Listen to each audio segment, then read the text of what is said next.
तो कैसे हैं आप लोग? उम्मीद करते हैं कि आप लोग बहुत अच्छे होंगे और आप लोगों की तैयारी भी बहुत अच्छे से चल रही होगी।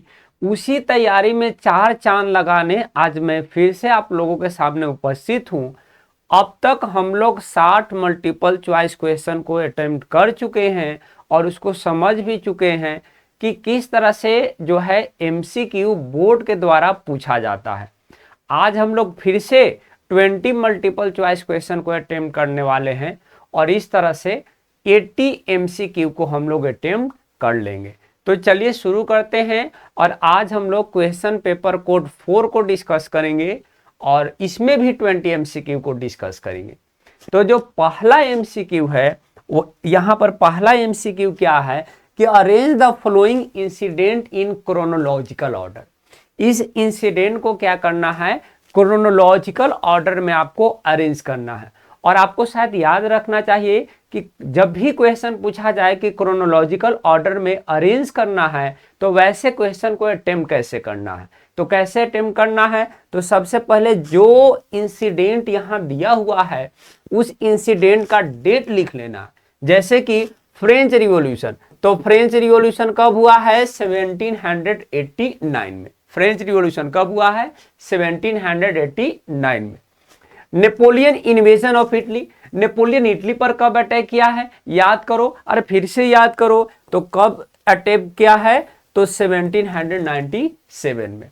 उसके बाद क्या है, यूनिफिकेशन ऑफ इटली, इटली को यूनिफाइड कब किया गया, तो Italy was unified in 1861। Vienna peace treaty, क्या है, Vienna peace treaty. Vienna peace treaty कब हुआ है, तो 1815 में। और इस तरह से सारे इंसिडेंट का डेट अब हम लोगों को पता चल चुका है। अब चीजें हम लोगों के लिए आसान हो चुका है। अब इसको क्रोनोलॉजिकल ऑर्डर में अरेंज कर लेते हैं। तो सबसे पहले कौन सा इंसिडेंट हुआ है, फ्रेंच रिवॉल्यूशन, तो इसको पहले नंबर पर रखो। इसके बाद कौन सा इंसिडेंट हुआ है, तो नेपोलियन इन्वेजन ऑफ इटली, तो इसको दूसरे नंबर पर रखो। उसके बाद कौन सा इंसिडेंट हुआ है, तो वियना पीस ट्रीटी, तो इसको आप तीसरे नंबर पर रखो। उसके बाद कौन सा इंसिडेंट हुआ है, तो यूनिफिकेशन ऑफ इटली, तो इसको आप फोर्थ नंबर पर रखो, चौथे नंबर पर रखो। अब जो है ऐसा कि चुन लो कि कौन सा जो ऑप्शन है जो इससे मैच कर रहा है। कौन सा ऑप्शन मैच कर रहा है, 1 2 4 and 3, 1 2 4 and 3। Option A, option A will be the right answer, option A will be the right answer. Okay, next question, next question क्या है कि choose the correct option to fill in the blanks. यहाँ पर correct option को चुनना है। इस blank को फिल करने के लिए आपको करेक्ट ऑप्शन को चुनना है। और क्वेश्चन क्या है, क्वेश्चन को भी देख लेते हैं। From India and south east Asia travel through silk route to the other part of the world. क्या है जो भारत और जो है से कि साउथ ईस्ट एशिया से सिल्क रूट के थ्रू ट्रेवल करते हुए वर्ल्ड के अलग अलग हिस्सों में पहुंच रहा था। तो कौन सी चीजें हैं, gold and silver ornament, clothes and spices, grain and pulses, iron and other metal.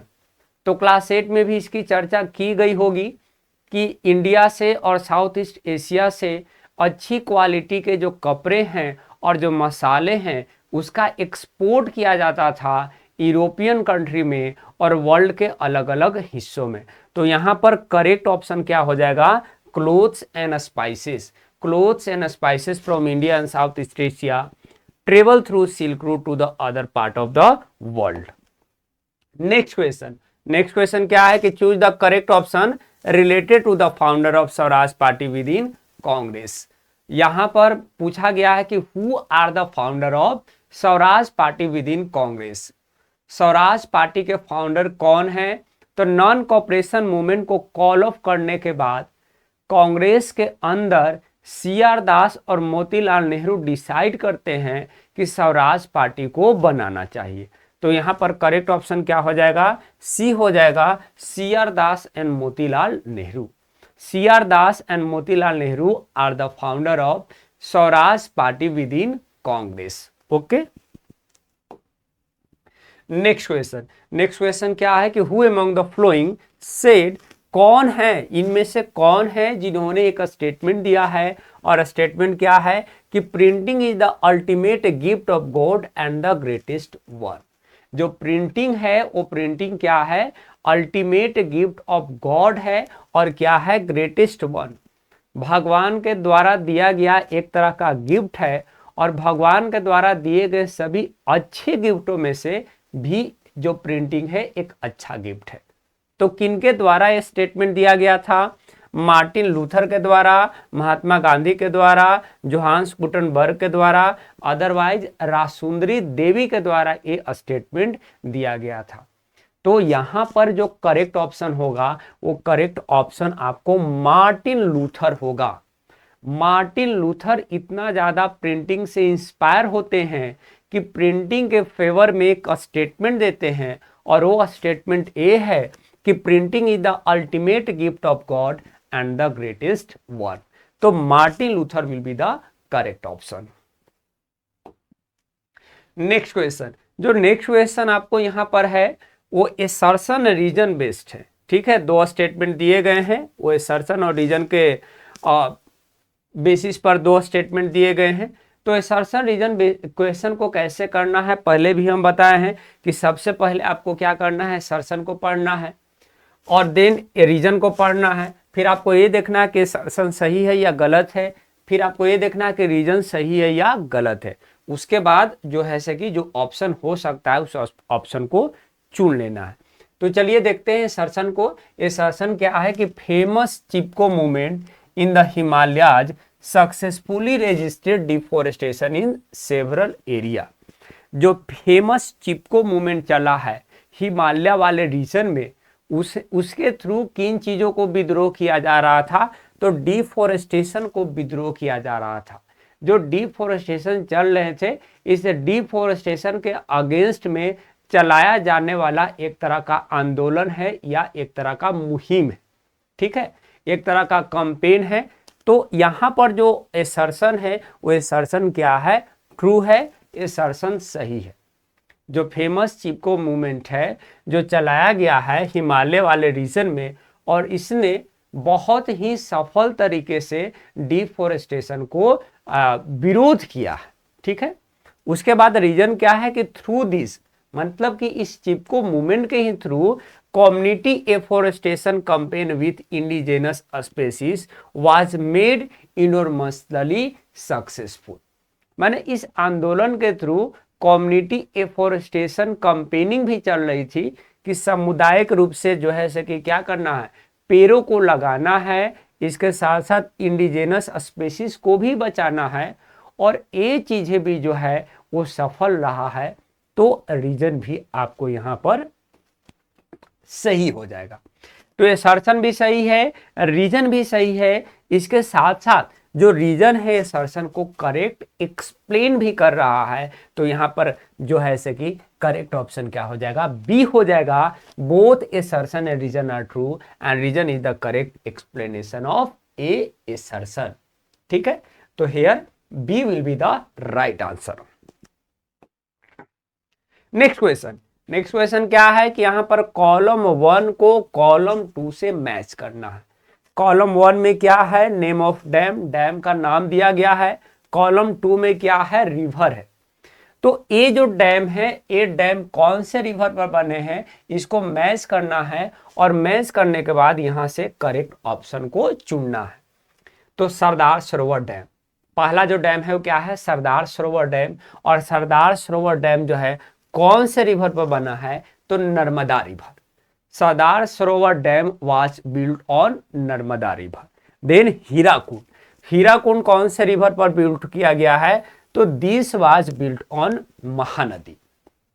This was built on Mahanadi. Hirakud Mahanadi river पर बना है। देन भाखड़ा नांगल, तो भाखड़ा नांगल जो है ये डैम कौन से रिवर पर बना है, तो ये सतलज पर बना है। ये कौन से रिवर पर बना है, सतलज पर बना है। देन नागार्जुन सागर हो गया, तो this was going to be built on Krishna river. ठीक है, तो यहां पर कॉलम 1 को कॉलम 2 से मैच कर चुके हैं। अब मैच करने के बाद करेक्ट ऑप्शन को चुन लेते हैं। 1 का आपको सी हो गया, तो 1 का सी यहां भी है और यहां भी है। 2 का डी, 2 का डी यहां भी है, यहां भी है। थ्री का ए यहाँ है, यहाँ पर 3 का बी है, तो ए ऑप्शन यहाँ पर एलिमिनेट हो जाएगा, गलत हो जाएगा। यहाँ पर ऑप्शन डी जो होगा वो करेक्ट होगा। Option D will be the correct here. ठीक है, तो इस मैच द कॉलम आएगा तो सबसे पहले कॉलम 1 को कॉलम 2 से मैच कर लेना है, और मैच करने के बाद जो है से कि यहां से ऑप्शन को जो है से कि आपको चुन लेना है कि कौन सा ऑप्शन सही होगा। नेक्स्ट क्वेश्चन क्या है यहां पर, तो बोला गया कि choose the correct option from the following state share in the production of manganese in India from highest to lowest order. ठीक है, यहां पर स्टेट दिए गए हैं, और ये जो स्टेट है ये मैग्नीज के प्रोडक्शन के रिगार्डिंग स्टेट का नाम दिया गया है, और यहां पर आपको चुनना है हाईएस्ट टू लोएस्ट ऑर्डर में चुनना है। कहां पर मैग्नीज का प्रोडक्शन सबसे ज्यादा है, फिर उससे कम, फिर उससे कम, और फिर उससे कम। तो ये जो इससे रिलेटेड जो एक डायग्राम है, डायग्राम आपको बुक में क्लियरली दिया हुआ है कि मध्य प्रदेश में जो है मैग्नीज का प्रोडक्शन सबसे ज़्यादा है, फिर उससे कम महाराष्ट्र में है, फिर उससे कम उड़ीसा में है, और फिर उससे कम कहाँ पर है, कर्नाटका में है। तो यहाँ पर करेक्ट ऑप्शन कौन सा हो जाएगा, करेक्ट ऑप्शन आपको बी हो जाएगा। Here we have to choose the state regarding the production of manganese, which one is the highest and which one is the lowest, और ये ऑर्डर में हम लोगों को चुनना है, तो यहां पर बी होगा करेक्ट ऑप्शन। नेक्स्ट क्वेश्चन, तो नेक्स्ट क्वेश्चन को पढ़ लेते हैं। Read the argument given in the favour of power sharing and choose the correct option. ठीक है, ये जो आर्गुमेंट दिए गए हैं, इस आर्गुमेंट को रीड करना है, किसके फेवर में रीड करना है, पावर शेयरिंग के फेवर में रीड करना है, और फिर जो है से कि आपको करेक्ट ऑप्शन को चुनना है। तो पहला जो आर्गुमेंट है, पहला आर्गुमेंट क्या है, reduces the likelihood of bias, reduces the likelihood of bias.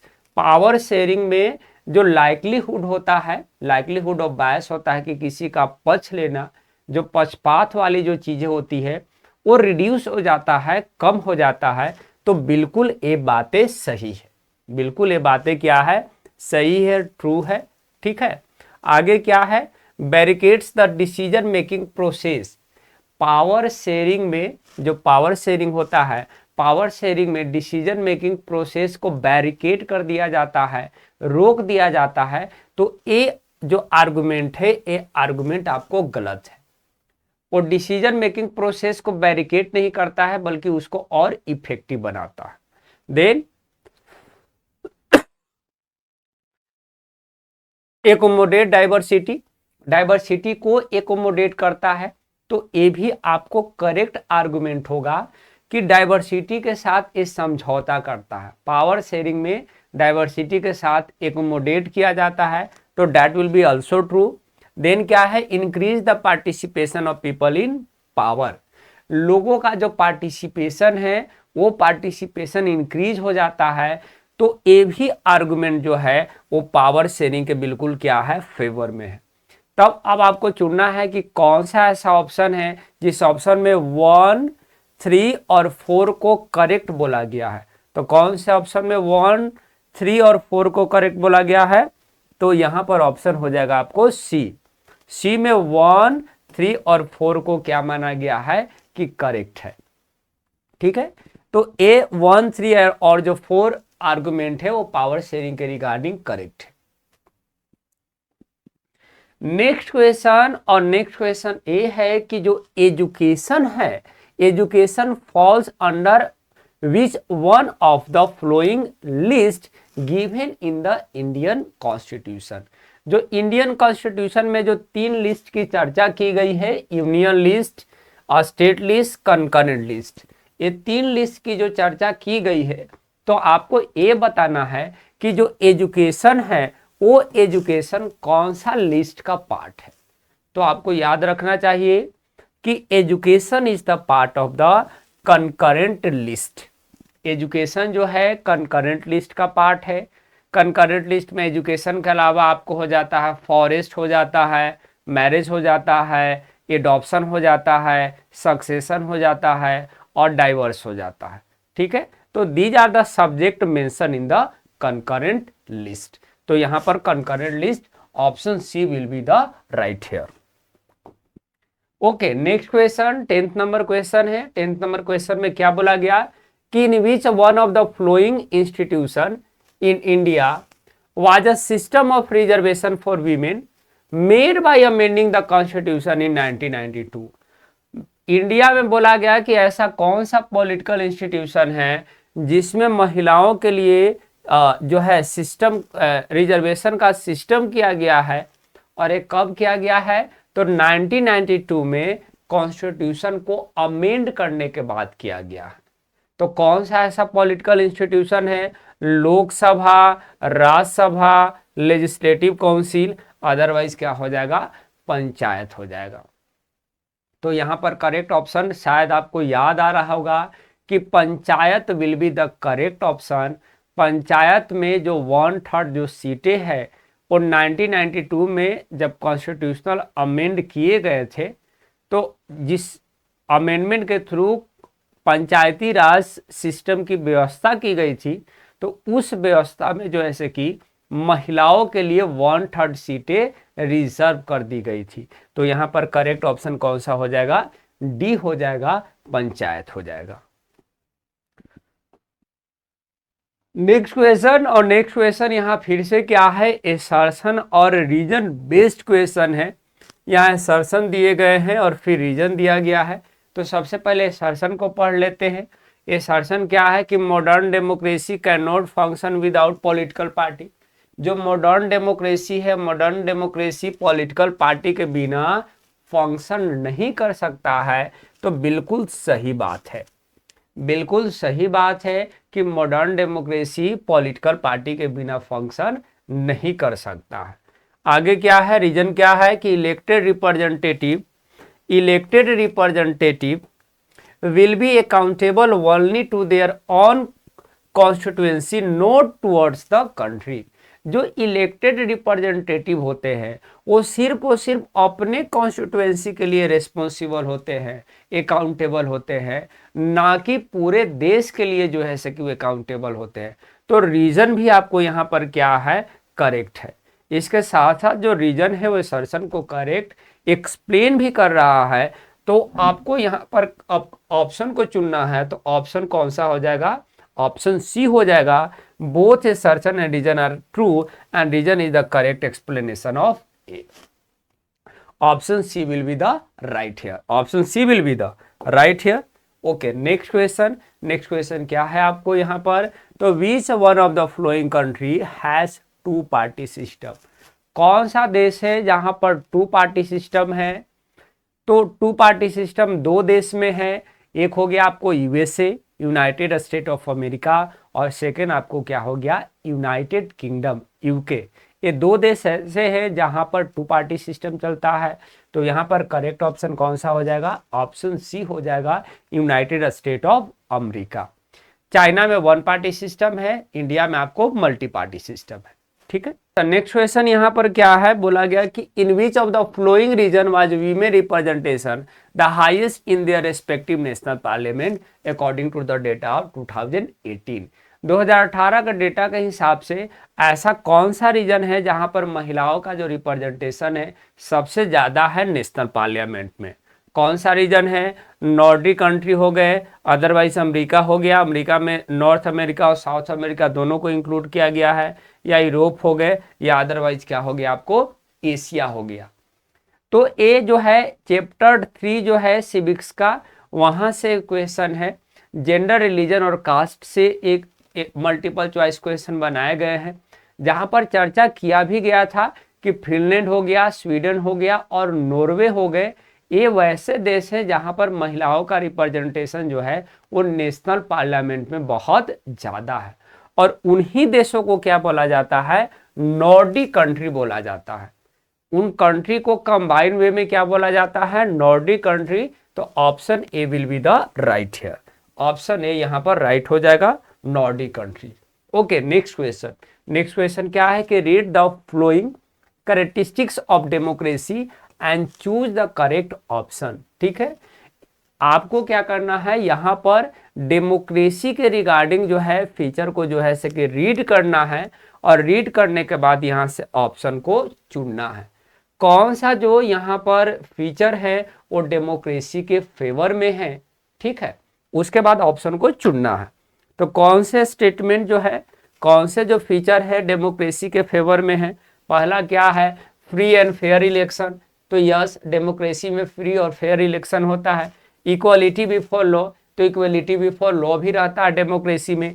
Dignity of person, एक व्यक्ति को बहुत ज़्यादा डिग्निटी रहता है, रिस्पेक्ट मिलता है, तो ये भी चीज़ें होती है। मेजॉरिटी रूल, जो पॉपुलेशन होता है उस पॉपुलेशन में जो कम्युनिटी मेजॉरिटी में है, जिसका पॉपुलेशन ज़्यादा है वही शासन करता है, तो ऐसा नहीं है। लोग जो होते हैं, लोग स्वयं जो है अपने रिप्रेजेंटेटिव को चुनते हैं, यहाँ पर मेजॉरिटी रूल की प्रोविजन नहीं होता है। तो अब देखिए ऑप्शन को चुन लीजिए, कौन सा ऑप्शन है जहां पर 1 2 3 को करेक्ट माना गया है। तो ऑप्शन ए में 1 2 3 को क्या माना गया है, करेक्ट माना गया है। आगे क्या दिया हुआ है, यहाँ पर बोला गया है यहाँ पर कि read the flowing situation regarding credit. आपको यहाँ पर क्रेडिट के रिगार्डिंग सिचुएशन दिए गए हैं, उस सिचुएशन को रीड करना है, और रीड करने के बाद आपको आइडेंटिफाई करना है कि क्रेडिट का पॉजिटिव इम्पैक्ट क्या है, ठीक है। पॉजिटिव इम्पैक्ट को यहाँ पर क्या करना है, आपको आइडेंटिफाई करना है। तो सबसे पहले उस सिचुएशन को रीड कर लेते हैं जो सिचुएशन क्रेडिट के रिगार्डिंग दिए गए हैं। तो सिचुएशन क्या है कि Salim obtain credit to meet the working capital needs of the production. तो मनी और क्रेडिट वाले चैप्टर में सलीम और स्वप्ना का केस स्टडी कराया गया था। जो सलीम था, सलीम एक शू मैन्युफैक्चरर था, और शू को मैन्युफैक्चर करने के लिए वो लोन लेता है, ठीक है। तो यहाँ पर क्या बोला गया कि सलीम जो है वो क्रेडिट ले रहा है ताकि उसका जो वर्किंग कैपिटल का जो नीड्स है प्रोडक्शन के लिए, उस नीड्स को क्या कर सके, वो पूरा कर सके, और उसका पूरा हो भी जाता है। तो इस तरह से आप क्या देख रहे हो कि credit helps him to meet the ongoing expenses and complete the production on time. तो जो क्रेडिट है, क्रेडिट उसका ऑनगोइंग एक्सपेंसेस, जो उसका खर्च है उस खर्च को पूरा कर रहा है, इसके साथ साथ उसका जो प्रोडक्शन है क्रेडिट के थ्रू जो है ऑन टाइम पूरा भी हो रहा है। तो ये सिचुएशन है किसके रिगार्डिंग है, क्रेडिट के रिगार्डिंग ये सिचुएशन दिए गए हैं। अब बताइए कि इसका पॉजिटिव इंपैक्ट जो है वो सलीम पर क्या हुआ। What was the positive impact of this credit on Salim. तो क्या हुआ, तो burden of credit will increase on Salim. Salim पर जो है क्रेडिट का बर्डन इंक्रीज हो गया, तो ये तो हो नहीं सकता है ना। बर्डन इंक्रीज नहीं हुआ था, आपको केस स्टडी याद होना चाहिए। Salim income will increase, Salim का इनकम इंक्रीज हो गया था, तो डेफिनेटली यही सही होगा, है ना। सलीम का इनकम इंक्रीज हो गया था। Production will decrease, production decrease नहीं हुआ था, ठीक है। सलीम में गेट स्टक इन डेब्ट ट्रैप, जो सलीम है वो जो है डेब्ट ट्रैप में जो है कि फंस गया था, कर्ज तले जो है कि वो कर्ज के चक्रव्यूह में फंस गया था। तो ये भी यहाँ पर जो है कि करेक्ट नहीं है। तो करेक्ट यहाँ पर क्या होगा कि जो सलीम का जो इनकम था वो इनकम जो है क्रेडिट के थ्रू क्या हो गया था, इंक्रीज हो गया था, बढ़ गया था। ओके, नेक्स्ट क्वेश्चन यहाँ पर ये है कि इस पिक्चर को देखिए, और पिक्चर को देखने के बाद आपको आइडेंटिफाई करना है कि जो वर्क किया जा रहा है, ये जो वर्क है कौन सा सेक्टर से बिलोंग करता है। तो ये शॉर्ट वीडियो में भी हम बता चुके हैं कि यहाँ पर एक जो महिला है, एक महिला क्या कर रही हैं, सर्विस प्रोवाइड कर रही हैं कस्टमर को। और जहाँ पर सर्विस प्रोवाइड किया जाता है तो वो जो एक्टिविटी होता है वो एक्टिविटी किस सेक्टर में आता है, सर्विस सेक्टर में। और सर्विस सेक्टर को एक और नाम से जानते हैं, और दूसरा नाम आपको उसका कौन सा है, टर्शियरी सेक्टर। तो C will be the right option, here C will be the right option. 70 number question, और 70 नंबर जो क्वेश्चन है वो फिर से यहाँ पर एसर्शन रीजन बेस्ड है। तो यहाँ पर सबसे पहले इस असर्शन को पढ़ लेंगे। ये असर्शन क्या है कि no individual in India can legally refuse a payment made in rupees. भारत में ऐसा इंसान कोई भी नहीं है कि अगर उसको रुपए में पेमेंट किया जाए तो उस पेमेंट को क्या कर सकता है, रिफ्यूज कर सकता है। तो बिल्कुल ही जो रीजन है वो क्या है, सही है। जो हमारे देश में जो नियम है वो नियम ये कहता है कि अगर रुपए में अगर पेमेंट हो रहा है तो उस पेमेंट को लेने से आप इनकार नहीं कर सकते हैं। तो यहाँ पर जो असर्शन है वो असर्शन क्या है, करेक्ट है। रीजन देख लीजिए। तो रीजन क्या है कि in India rupaye is authorise by the state government. और भारत में जो है से कि रुपए को ऑथराइज कौन करता है, अधिकार कौन देता है, अधिकृत कौन करता है, तो स्टेट गवर्नमेंट के द्वारा ऑथराइज किया जाता है। तो स्टेट गवर्नमेंट के द्वारा ऑथराइज नहीं किया जाता है बल्कि वो आरबीआई के द्वारा ऑथराइज किया जाता है। तो रीजन यहां पर क्या हो जाएगा, फॉल्स हो जाएगा। तो which option is suitable to this assertion and reason?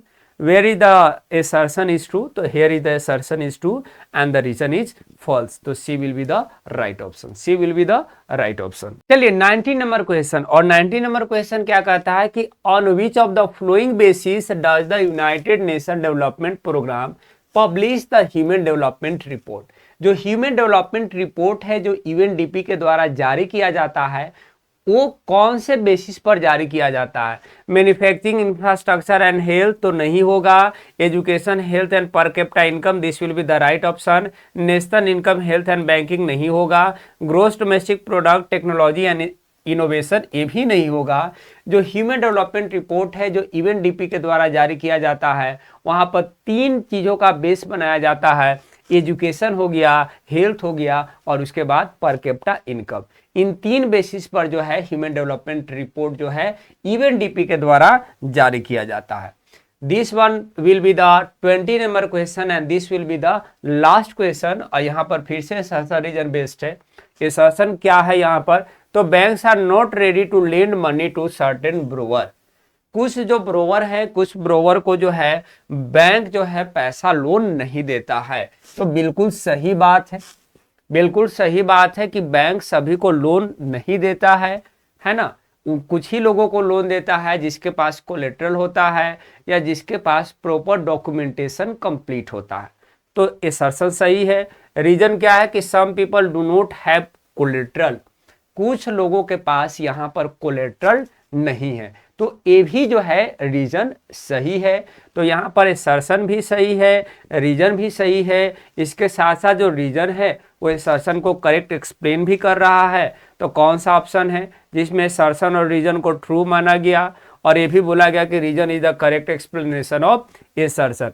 तो यहाँ पर ऑप्शन कौन सा हो जाएगा, ऑप्शन ए हो जाएगा। तो इस तरह से 20 MCQ और कंप्लीट हो गए और क्वेश्चन पेपर कोड 4 भी आपको कंप्लीट हो गया। और टोटल एमसीक्यू अब तक हम लोग अटेम्प्ट कर चुके हैं। वो टोटल एमसीक्यू कितना है, 80 है। 80 एमसीक्यू को हम लोग अटेम्प्ट कर चुके हैं। थैंक यू वेरी मच इस वीडियो को देखने के लिए।